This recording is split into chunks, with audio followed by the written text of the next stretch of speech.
आशिका दायम लिखाए दोस्त में दारंदे दोस्त आशिका दायम लिखाए दोस्त में दारंदे दोस्त दरगम राहत रिजाए गए दोस्त में दारंदे दोस्त जिंदा कुनी फिदाए तू वर्ब कुशीर जाए तू हर चिकुनी फेदाए तो दिल शुदा मोबतालाए तो आशिकरा कय आल्लाह আমরা তো পাগল হয়ে আছি কখন তুমি মৃত্যু দিবা মৃত্যুর পরেই তো তোমার সঙ্গে সাক্ষাৎ হবে আর মোলাকাত হবে আল্লাহ ওই মৃত্যুর অপেক্ষায় আছে কারণ মৃত্যুর পরেই তোমার সঙ্গে আমাদের মোলাকাত হয়ে যাবে আল্লাহর নবী বলেন দুইটা জিনিস তোমাদের মধ্যে ভয়ঙ্কর আকার ধারণ করবে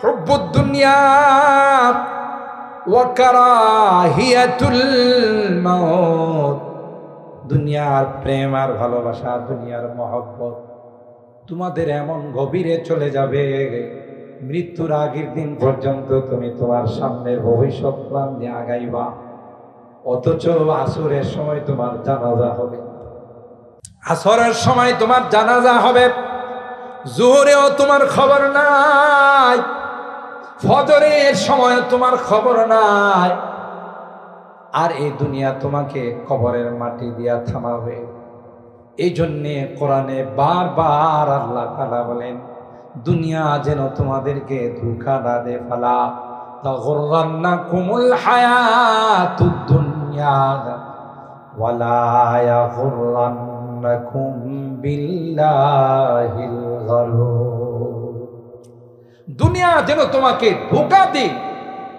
জাহান্নামের ইন্ধন আর জাহান্নামের লাকড়ি বানায়া তোমাকে নিয়ে না যা সতর্ক থাকতে হবে এই কারণে আজকে মুসলমানদের এই দুর্দশা আল্লাহ কোরআনে বলেন ওয়াতাসিমু বিহাবলিল্লাহি জামিআ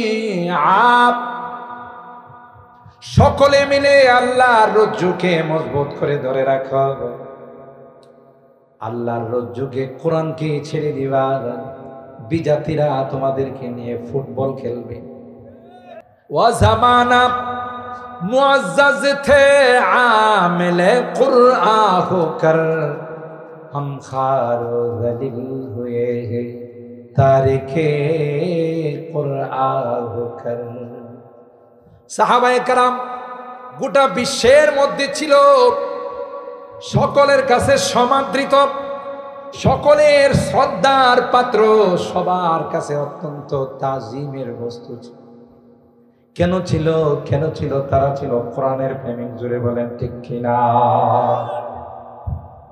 আর তোমাদের কেন এই বেইজ্জতি অপমান আর লাঞ্ছনা কারণ একটাই সেটা হলো তোমাদের মধ্যে কোরআন নাই কোরআনের মহব্বত আর ভালোবাসা তোমাদের মধ্যে নাই তোমরা কোরআনকে যখন ছেড়ে দিয়েছ তখন থেকে তোমাদের অপমান অবধারিত হয়ে গেছে ওয়া জামানা মুআজ্জাজ থে আমেলে কুরআ হোকর हम खार ज़लील हुए हैं तारिके कुरआ होकर আমাদের এই অপমান আর লাঞ্ছনার কারণ একটাই কোরআন থেকে আমরা দূরে সরে গেছি ওয়ালা তাফাররাকু আল্লাহ বলেন ফিরকা বন্দি হয় না গ্রুপিং যেন তোমাদের মধ্যে না হয় আল্লাহ বলেন এ মুসলমান ওয়াজকুরু নি'মাতাল্লাহি আলাইকুম إذ كنتم أعداء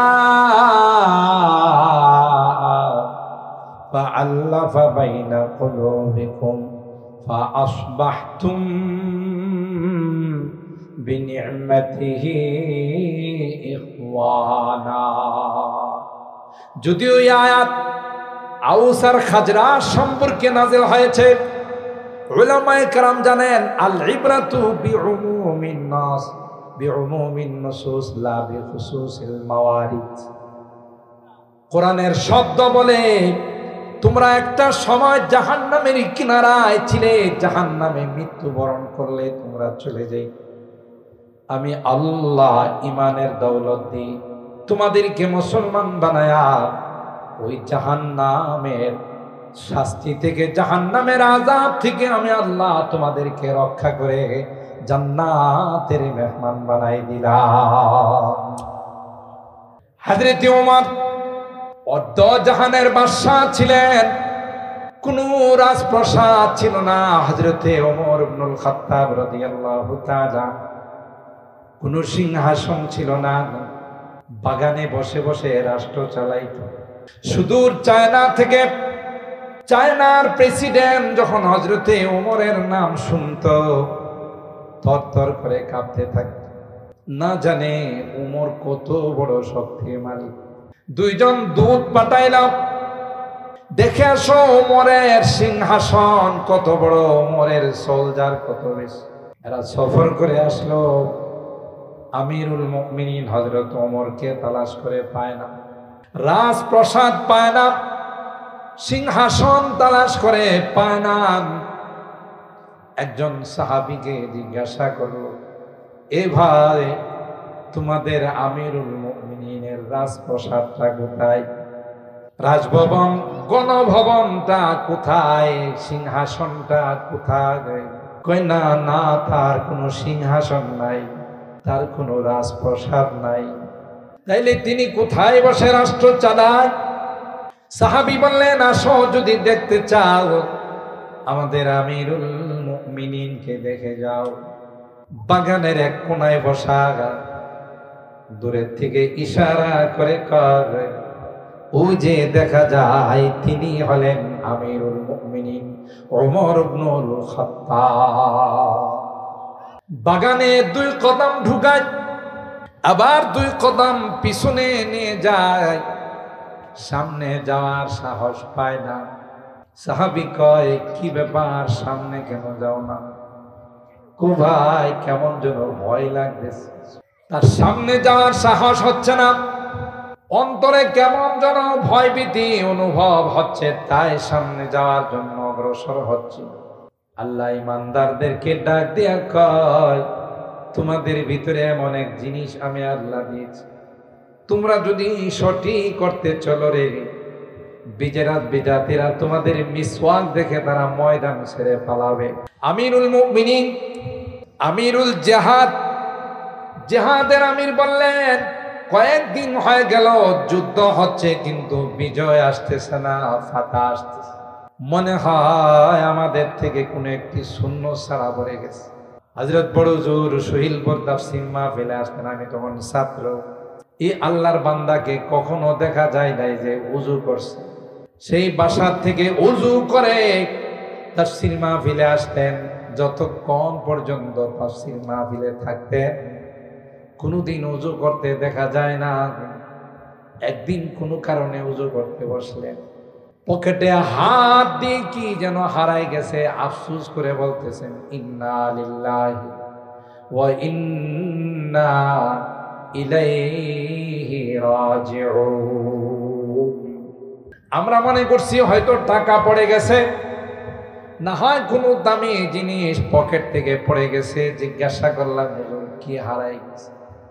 কই না, না হারায় না, মিসওয়াকটা আমার পকেটে ঢুকাইতে মনে নাই, মিসওয়াক করা ছাড়া আমি ওযু করব আর এই ওযু দিয়ে কথা বলবো, আমার একটা কথাও আজকে মানুষের মধ্যে আসর করবে না। আল্লাহু আকবার। এক একটা কথা গুলির মতো, এক একটা নসিহত মানুষের কলবের মধ্যে এমন ভাবে ঢুকে যাইতো। আমরা দেখেছি যে মানুষগুলো একসময় জোয়ারি ছিল, যে মানুষগুলো একসময় চুরি ডাকাতি করতো, যে মানুষগুলো নামাজ পড়তো না, আল্লাহর ওলির কথাগুলো তাদের দিলের মধ্যে এমন ভাবে আঘাত করতো, এমন ভাবে যায় বিনত। পরবর্তীতে দেখা গেছে তাদের চেহারার মধ্যে দাড়ি চলে আসছে, 5 ওয়াক্ত নামাজ তাদের থেকে কোনোদিন মিস হয় না। রাগ করবেন না, এখন যে পরিমাণে মাহফিল হয়, যে পরিমাণে তাফসীর হয়, তখন কিন্তু এত বেশি তাফসীর হতো না, এত মাহফিল হতো না। কিন্তু আমার অভিজ্ঞতার আলোকে আমি বলি, যত পরিমাণে যেই বেশি তাফসীর মাহফিল হচ্ছে, ওয়াজ হচ্ছে, কিন্তু সেই পরিমাণে মানুষের মধ্যে আমল নাই। কথা কি ঠিক বললাম? আগে যেমন ছিল এখনো সেরকম। আগে মিথ্যা কথা বলতো, এখনো মিথ্যা কথা কয়। আগে প্রতারণা করতো, এখনো প্রতারণা করে। আগে মানুষের জায়গা দখল করতো, এখনো তাই করে। কোরআনের মাহফিল দিনের মধ্যে আসর করে না, কারণ আমরা যারা কথা বলি আমাদের মধ্যেও আমল নাই। আল্লাহ মাফ করুক, আমাদের মধ্যে ঢুকে গেছে টাকার লোভ। আমার এক উস্তাদ, আমি যখন বয়ানের মাঠে নামি, এখন আছেন, আমি বললাম, হুজুর মানুষ তো কয় বয়ান করার জন্য, আমি বয়ানের মাঠে নামবো কিনা? বললেন, 2 শর্তে বয়ান করতে পারো যদি বয়ান করার ইচ্ছা থাকে। 1 নাম্বার হলো টাকার প্রতি লোভ করবা না।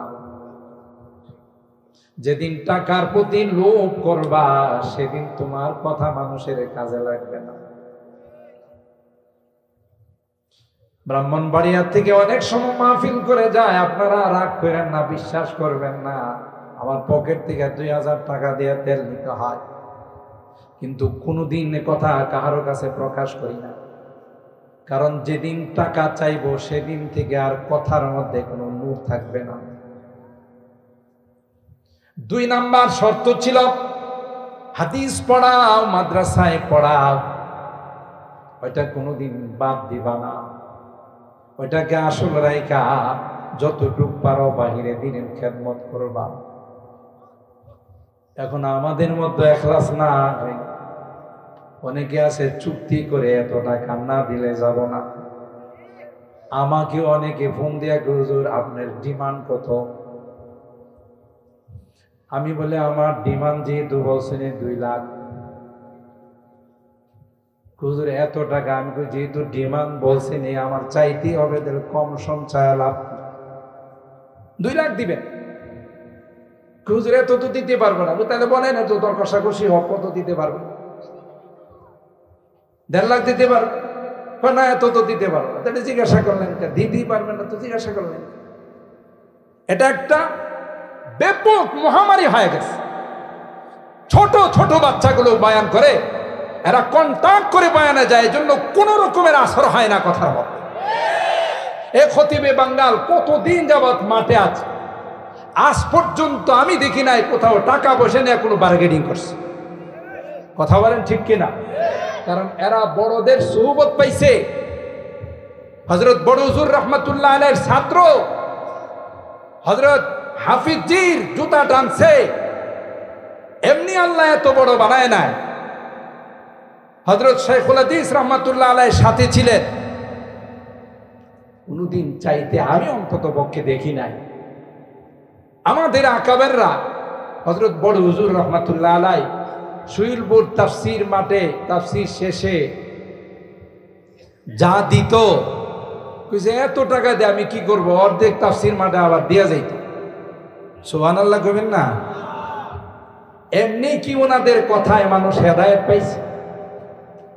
এখন মাহফিল কর্তৃপক্ষ যারা আছেন, আপনারাও রাগ করেন না, এটা আমার অভিজ্ঞতার আলোকে বলতেছে। আমরা যারাই মাহফিল করি, মসজিদ হোক, মাদ্রাসা হোক, যুবকদের উদ্যোগে হোক, কবরস্থানের উদ্যোগে হোক, এদেরও একটা টার্গেট থাকে যে যত বেশি কালেকশন করা যায়। এটা দরকার, মসজিদ চালানোর জন্য, মাদ্রাসা চালানোর জন্য দরকার হয়, কিন্তু টার্গেটটা যখন এটা থাকে তখন এই কথার মানুষের উপর আসর করে না। বক্তার কথা আসর হয় না, শ্রোতারা আসে। আমাদের এদিকে তো মেলার সংখ্যা এখন কম, বিভিন্ন জায়গাতে গেলে 2 কিলোমিটার পর্যন্ত শুধু মেলাই চলে।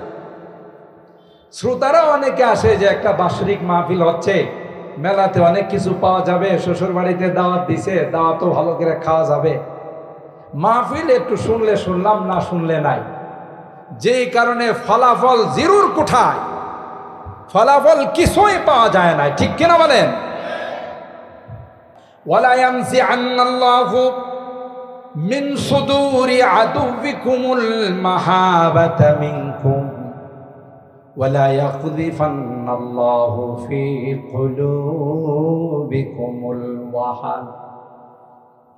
আল্লাহর হাবিব বলেন, 2 কারণ এক নাম্বার হলো তোমাদের ভয়টা তাদের কাছে চলে যাবে, তাদের ভয়টা তোমাদের অন্তরে চলে আসবে। দুই নাম্বার কারণ হলো তোমাদের ভিতরে ওয়াহান চলে আসবে। সাহাবায়ে কেরাম আরজ করলেন, ওয়ামাল ওয়াহনু ইয়া রাসূলুল্লাহ, ওগো আল্লাহর পয়গম্বর, ওয়াহান কি জিনিস বুঝলাম না, ভালো করে শুনে রাখুন। আল্লাহর হাবিব কয়, হুব্বুদ দুনিয়া ওয়া কারাহিয়াতুল মাউত। এক নাম্বার হলো দুনিয়ার মহব্বত, দুনিয়ার সামান, দুনিয়ার টাকা পয়সার মহব্বত তোমাদের অন্তরে এমন ভাবে ঢুকে যাবে যে দুনিয়ার জন্য, দুনিয়ার পদ পদবীর জন্য, দুনিয়ার টাকা পয়সার জন্য কোনোভাবে তুমি কোনো কষ্টের মধ্যে রাজি হবে না, ইবাদত বন্দেগী করতে রাজি হবে না। না জানি বন্দেগী করতে গেলে, ইবাদত করতে গেলে আমার দুনিয়ার কোনো ক্ষতি হয় কিনা। হুব্বুদ দুনিয়া ওয়া কারাহিয়াতুল মাউত, মৃত্যুকে তোমরা এমন ভাবে ভয় পাবে, মৃত্যুর কথা শুনলে নিরাপদ দূরত্ব বজায় রাখবে, মৃত্যুকে তোমরা কখনো আলিঙ্গন করবে না। অথচ সাহাবায়ে কেরাম রিদওয়ানুল্লাহি তাআলা আলাইহিম আজমাইন মৃত্যুকে আলিঙ্গন করে নিতেন। শাহাদাত বরণ করার জন্য পয়গম্বরের কাছে আবদার জানাইতেন। হযরত ওমর আল্লাহর কাছে দোয়া করতেন, আল্লাহুম্মা রযুকনি শাহাদাতান ফি সাবিলিক ওয়াল মাউতা ফি বালাদি হাবিবিক। হে রব্বে করিম, আমার মৃত্যু যখন হবে শাহাদাতের মৃত্যু দিও, স্বাভাবিক কোন মৃত্যু আমাকে তুমি দিও না। দুই নাম্বার, ওয়াল মাউতা ফি বালাদে হাবিবি, মৃত্যুটা যেন মদিনায় হয়। সুবহানাল্লাহ। আমার মৃত্যুটা যেন মক্কায় না হয়, আমার মৃত্যুটা পৃথিবীর কোথাও যেন না হয়, আমার মৃত্যুটা যেন মদিনায় হয়। আল্লাহ, সে দরখাস্ত তোমার কাছে। আল্লাহ উমরকে ডাক দেখে, উমর, এ উমর, দোয়া করছো দুইটা, আমি আল্লাহ তোমার জন্য আরেকটা বরাদ্দ করে দিলাম। কোরআনে কারীমে সূরা ইউনূসের মধ্যে আসে, লিল্লাযীনা আহসানুল হুসনা ওয়া জিয়াদা, যারা নেক কাজ করে রে, আমি আল্লাহ তাদেরকে তো প্রতিদান দিবই দিব, এরপরও এক্সট্রা কিছু পুরস্কার আমি আল্লাহ তাদেরকে দান করব। আর ভাইরা, হযরত উমর দুই দোয়া কবুল। মৃত্যুর পূর্বে আব্দুল্লাহ ইবনে উমরকে কয়, আব্দুল্লাহ, মনে হয় রে আমি আর বেশি দিন বাঁচব না, যা যা উম্মুল মুমিনিন আয়েশাকে গিয়ে আমার সালাম জানা। সুবহানাল্লাহ। সালাম জানাবি আর বলবি,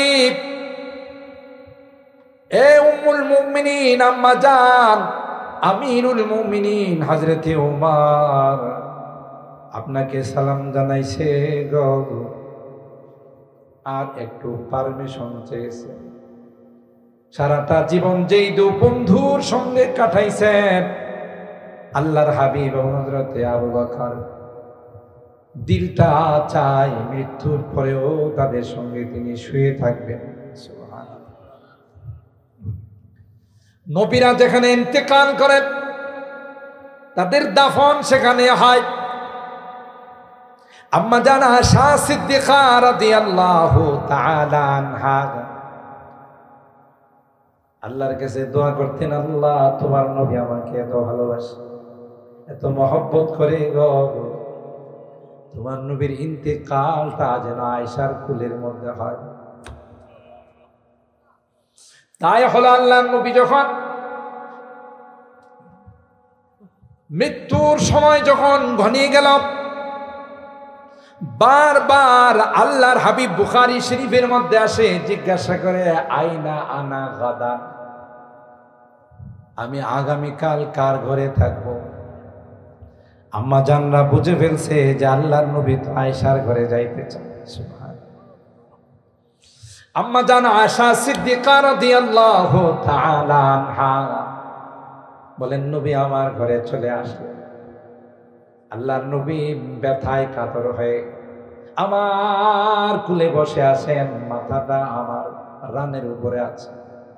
এই মুহূর্তে আজরাইল আলাইহিস সালাম আয়েশা বললেন, ওগো নবী, আল্লাহ আপনাকে সালাম জানাইছে। আল্লাহর নবী সাহাবায়ে কেরামদেরকে বলেন, খুয়রা লাভ বাইনাদ দুনিয়া ওয়াল আখিরাত, বাইনাদ দুনিয়া ওয়া মা ইনদাল্লাহ। আল্লাহ তার এক বান্দাকে দুনিয়া এবং পরকালের মধ্যে স্বাধীনতা দিয়েছেন। দুনিয়াতে থাকবেন না, আপনি আমার কাছে চলে আসবেন। আল্লাহর ওই বান্দা আল্লাহর কাছে যাওয়াটাকে শ্রেয় মনে করলেন, আল্লাহর কাছে যাওয়াটাকে প্রিয় মনে করলেন। কথা শুনতে দেরি হয়, হযরত আবু বকর কান্না থামাইতে পারে নাই। সাহাবায়ে কেরাম বললেন, আবু বকর, এ আবু বকর, কান্নার কি আছে?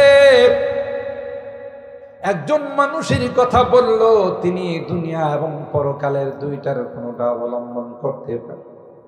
এখানে কান্নার কি পাইলা? আবু বকর কয়, তোরা বুঝবি না, ওই মানুষটা আর কেউ নয় রে, এই মানুষটা আমার কলেজার টুকরা নবী। সূরা নাসর নাজিল হলো, ইদা জাআ নাসরুল্লাহি ওয়াল ফাতহ ওয়া রাআইতান নাসা ইয়াদখুলুনা ফি দীনিল্লাহি আফওয়াজা ফাসাব্বিহ বিহামদি রাব্বিকা ওয়াস্তাগফির ইন্নাহু কানা তাওয়াবা। যেই সূরার অর্থ হলো আল্লাহর পক্ষ থেকে সাহায্য চলে আসছে এবং আল্লাহর পক্ষ থেকে বিজয় চলে আসছে। পয়গম্বর, মানুষকে আপনি দেখবেন দলে দলে ইসলামের পতাকা তলে চলে আসছে, মুসলমান হয়ে যাবে গো।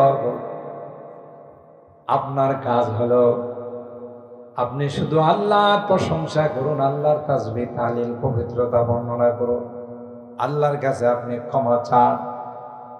এই সূরা নাযিল হতে দেরি হয়, হযরত সিদ্দিক আকবর মসজিদের কোনায় যা বাচ্চার মতো কান্না শুরু করে দিলেন। সুবহানাল্লাহ।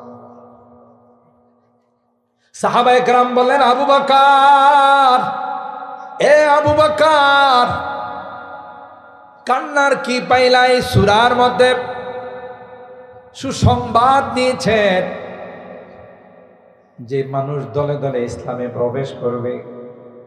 আবু বকর, বিজয়ের সুসংবাদ আসছে। কান্নার কি পাইলা রে আবু বকর? হযরত আবু বকর বলেন, তোরা বুঝবি না, এই সূরা নাসর আমার নবীর মৃত্যুর সংবাদ নিয়ে দুনিয়াতে আসছে। কি করে বুঝলাম মৃত্যুর সংবাদ নিয়ে আসছে? আবু বকর কয়, আল্লাহ পাক আমার হাবিবকে বলেন, ফাসাব্বিহ বিহামদি রাব্বিকা ওয়াস্তাগফির ইন্নাহু কানা তাওয়াবা। এ নবী, আপনার ডিউটি শেষ। যেই দায়িত্ব দিয়ে আপনাকে পৃথিবীর মধ্যে প্রেরণ করেছিলাম, নবুয়তির দায়িত্ব দিয়ে প্রেরণ করেছিলাম, নবী আমার, আপনার দায়িত্ব আপনি কমপ্লিট করে ফেলছেন। আমিও কোরআনের ডিক্লার দিয়ে দিলাম, আলিয়াউমা আকমালতু লাকুম দীনাকুম ওয়া আতমামতু আলাইকুম নি'মাতি ওয়া রাদিতু লাকুমুল ইসলাম দীনা। যেহেতু নবীর কোনো দায়িত্ব নাই, নবুয়তির দায়িত্ব কমপ্লিট হয়ে গেছে, নবুয়তির দায়িত্ব শেষ হয়ে গেছে, তাই আল্লাহ পাক নবীকে বললেন আপনি এখন তাসবিহ আর তাহলিলের মধ্যে থাকেন। তার মানে হলো আর বেশি দিন নাই রে, নবী কিছু দিনের মধ্যে আমাদের থেকে চিরবিদায় নিয়ে চলে যাবে। আর হায়রা, এই জন্যে সাহাবায়ে কেরাম মৃত্যুকে আলিঙ্গন করতেন, মৃত্যুকে তারা ভয় পাইত না, যে কারণে সুন্নতের উপরে তাদের আমল ছিল, তাদের ছিল নবীর অগাধ মহব্বত আর ভালোবাসা। মৃত্যুবরণ করলেই তো আমি আমার রবের কাছে চলে যাব। সুবহানাল্লাহ।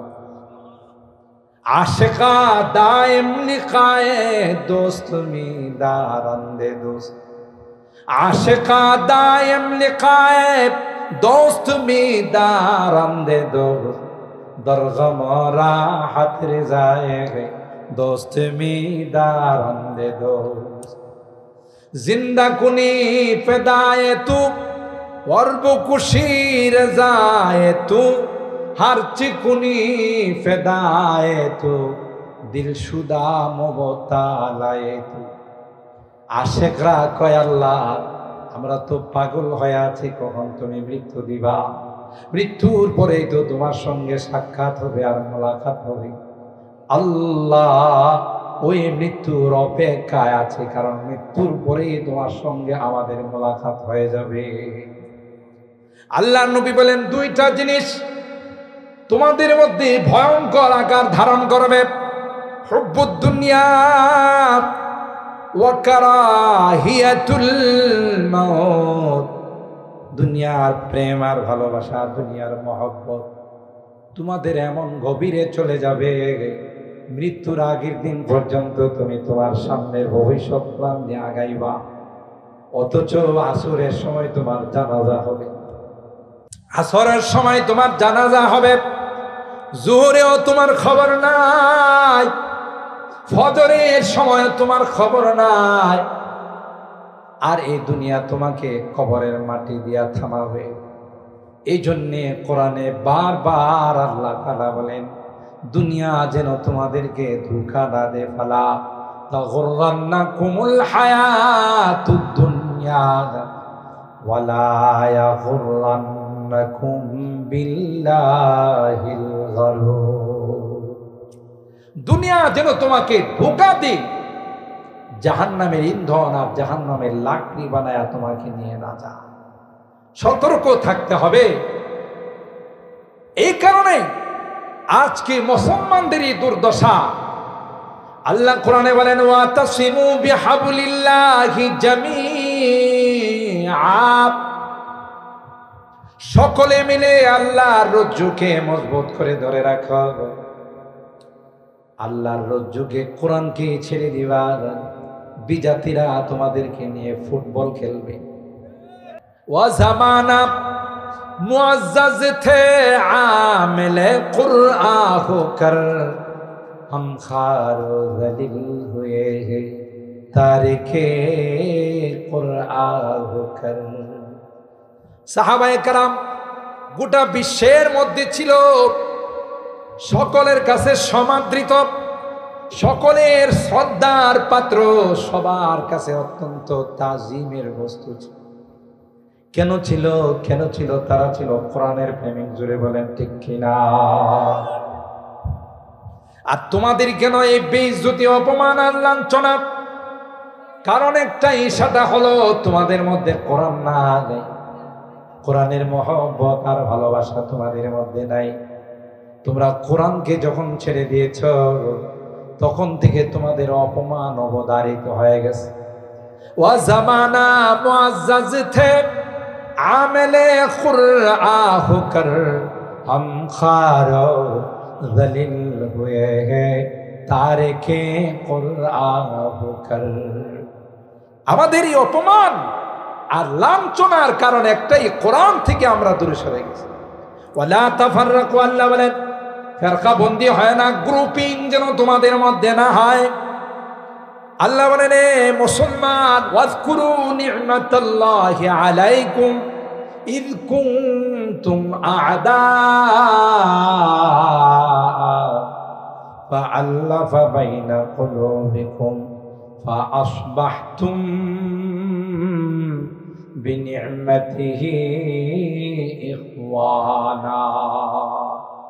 যদিও এই আয়াত আউস আর খাজরাজ সম্পর্কে নাযিল হয়েছে, উলামায়ে কেরাম জানেন আল ইবরাতু বিউমুমিন নাস বিউমুমিন নুসুস লা বিখুসুসিল মাওয়ারিদ। কোরআনের শব্দ বলে তোমরা একটা সময় জাহান্নামের কিনারায় ছিলে, জাহান্নামে মৃত্যুবরণ করলে তোমরা চলে যাই। আমি আল্লাহ ইমানের দৌলত দিই তোমাদেরকে মুসলমান বানায়া ওই জাহান্নামের শাস্তি থেকে, জাহান্নামের আযাব থেকে আমি আল্লাহ তোমাদেরকে রক্ষা করে জান্নাতের মেহমান বানাই দিলাম। কি শুকরিয়া আদায় করছো, জীবনের কি শুকরিয়া তোমরা আদায় করলে? উল্টা না শুকরি করো, নামাজ পড়ো না, হালাল কামাই করো না, মিথ্যা কথা বলো, প্রতারণা, ধোঁকাবাজি, এগুলোতে তোমরা লিপ্ত হয়ে গেছো।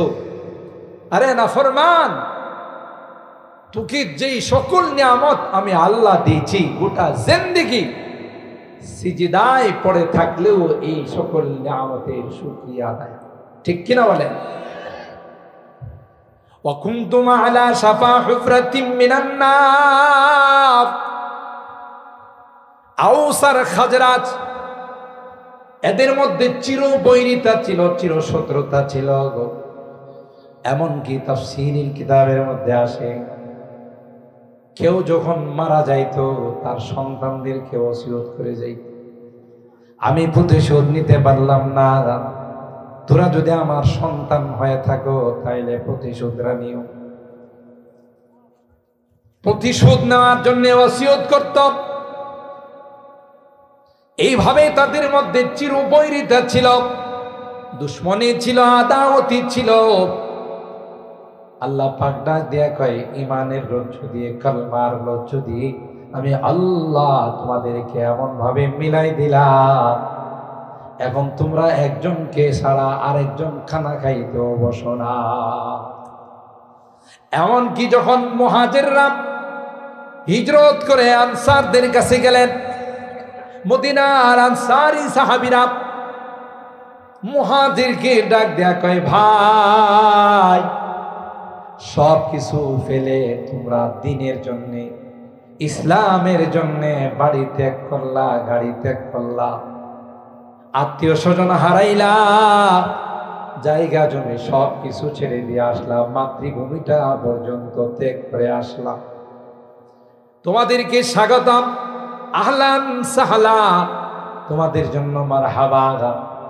তবে ভাই আমরা তোমাদের কি সহযোগিতা করতে পারি? আনসারী সাহাবীরা মুহাজিরদের কি বলেন, এ ভাই আমার কয়েকটা বাগান আছে, তোমার যে বাগানটা পছন্দ হবে সেই বাগানটা তুমি যদি বলো আমি তোমার নামে রেজিস্ট্রেশন করে দিব। সুবহানাল্লাহ। এই বাগানটা আমি তোমাকে দিয়ে দিব, তুমি বাগানের মালিক হয়ে যাবে। আর আমার কয়েকজন স্ত্রী আছে, যাকে ভালো লাগে তুমি বললে আমি তালাক দিয়ে দিব। সুবহানাল্লাহ বলে তোমার স্ত্রী হয়ে যাবে। শুধু তোমার বলতে দেরি হবে, বাস্তবায়ন করতে দেরি হবে না। মুহাজির সাহাবায়ে কেরাম বলেন, ভাই তোমার স্ত্রী নেওয়ার জন্য আসিনি, তোমার বাগান নেওয়ার জন্য আসি না, হিজরত তো করছি আল্লাহ এবং আল্লাহর নবীর জন্য। সুবহানাল্লাহ।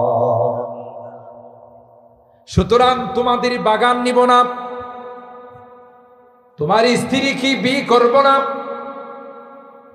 দেখায় দাও বাজার কোন দিকে। আমরা যেহেতু মক্কার মানুষ, আমরা বিজনেসম্যান, আমরা ব্যবসা করাটাকে পছন্দ করি, তাই দেখায় দাও কোথায় গেলে ব্যবসা করা যাবে, সেখানে গিয়ে ব্যবসা করব। আর সেইভাবে জীবিকা নির্বাহ করব, তবু তোমাদের কোনো কিছুর উপর আমরা ডিপেন্ডেন্ট হব না। হিজরত তো করেছি আল্লাহর জন্যে, হিজরত তো করেছি আল্লাহর জন্যে, নবীর জন্যে, দিনের জন্যে। তাই তোমাদের কোনো কিছু আমাদের আকাঙ্ক্ষা নাই। কিন্তু আনসারী সাহাবীরা বলে, ভাই নিলে খুশি হব, সুবহানাল্লাহ বলে। আবদার রক্ষা করলে খুশি হব। মুহাজিররা বলেন, না না ভাই, আমরা হিজরত করলাম, তোমরা দিনের নুসরত করলা। হিজরত আর নুসরত দিয়ে তো আল্লাহ দুনিয়ার মধ্যে জিন্দা করছেন, সুবহানাল্লাহ। সব জায়গায় আল্লাহ বলেন, ইন তানসুরুল্লাহ ইয়ানসুরকুম ওয়া ইউসাব্বিত আকদামাকুম। তোমরা যদি আল্লাহর দিনের সহযোগিতা করো, তাইলে নিঃসন্দেহে আল্লাহ তোমাদের সহযোগিতা করবে। আর যদি দিনের সহযোগিতা না করো, আল্লাহ তোমাদেরকে বিপদে ফেলাইবেন। ওয়া ইউসাব্বিত আকদামাকুম। আর দিনের উপর আল্লাহ তোমাদের কদমকে মজবুত করে রাখবেন।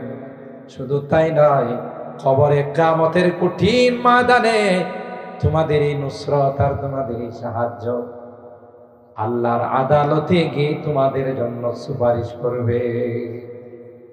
বিধায় দুনিয়ারই জিন্দেগি দিয়ে, দুনিয়ারই সম্বল দিয়ে পরকালের জন্য কিছু রেখে যাও।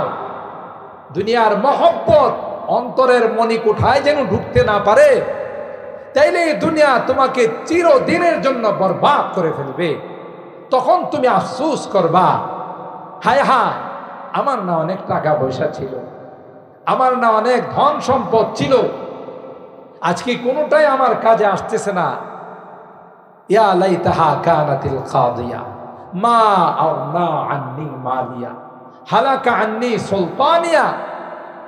এই বলে বলে আফসোস করতে থাকবে, কোথায় গেল আমার মাল, কোথায় গেল আমার ধন সম্পদ, কোথায় গেল আমার দবদবা শান শৌকত। আল্লাহ বলেন, এখন আফসোস করলে লাভ হবে না। যখন তোমার আফসোস করার দরকার ছিল, তখন তুমি করো নাই। এই জন্য এই সুযোগগুলো আসলে যার যার মতো করে ইখলাসের সাথে, মানুষকে দেখানোর জন্য না, আমার আল্লাহকে খুশি করার জন্যে, আমার কবরের সঙ্গী পাওয়ার জন্যে, হাসরের ময়দানে সঙ্গী পাওয়ার জন্যে এই সমস্ত নেক কাজের মধ্যে অংশগ্রহণ করা। সাহাবাই কেরামদের সামনে এই জাতীয় কোনো সুযোগ যখন চলে আসতো, তাদের মধ্যে মুসাবাকা হতো, প্রতিযোগিতা হতো। হযরত আবু বকর সিদ্দিক রাদিয়াল্লাহু তাআলা আনহু, আল্লাহর নবী বললেন, দিনের পথে কে সহযোগিতা করবা? ঘরে যা ছিল সব নিয়ে চলে আসছে, সুবহানাল্লাহ বলে। আর হযরত উমর বলতেছেন যে আজকে আবু বকরকে 2 নম্বরে ফেলাই, আমি 1 নম্বরে যাব। আমার যা ধন সম্পদ আছে তার শিখিও তো আবু বকরের নাই, অর্ধেক নিয়ে আসছে। তা আল্লাহ পাক তার হাবিবের জুবানে মুবারক দিয়ে প্রকাশ করে দিয়েছেন যে আপনি জিজ্ঞাসা করেন উমর কি নিয়ে আসছে। উমর, তুমি কি নিয়ে আসছো দিনের জন্যে? আমার ঘরে যা ছিল তার অর্ধেক নিয়ে আসছে। আবু বকর, তুমি? বলেন, ইয়া রাসূলুল্লাহ, অর্ধেক না, যা ছিল সবই নিয়ে আসছে। বুখারী শরীফের হাদিসে আসে, জান্নাতের এমন কোন গেট নাই যে গেট দিয়ে আবু বকরকে আহ্বান করা হবে না, যে গেট দিয়ে আবু বকরকে আহ্বান করা। আল্লাহ, এই জন্যই তো আল্লাহ তাদেরকে নবীর সহচর, নবীর ডান হাত বাম হাত, সাহাবীর মর্যাদা আল্লাহ দিয়েছেন। অন্য কাউকে আল্লাহ তাআলা এই মর্যাদা দান করেন নাই। তো প্রতিযোগিতা চলতো তাদের মধ্যে, যা ছিল তাই দিয়ে দিত, কারণ তাদের সামনে আর টার্গেট ছিল পরকাল।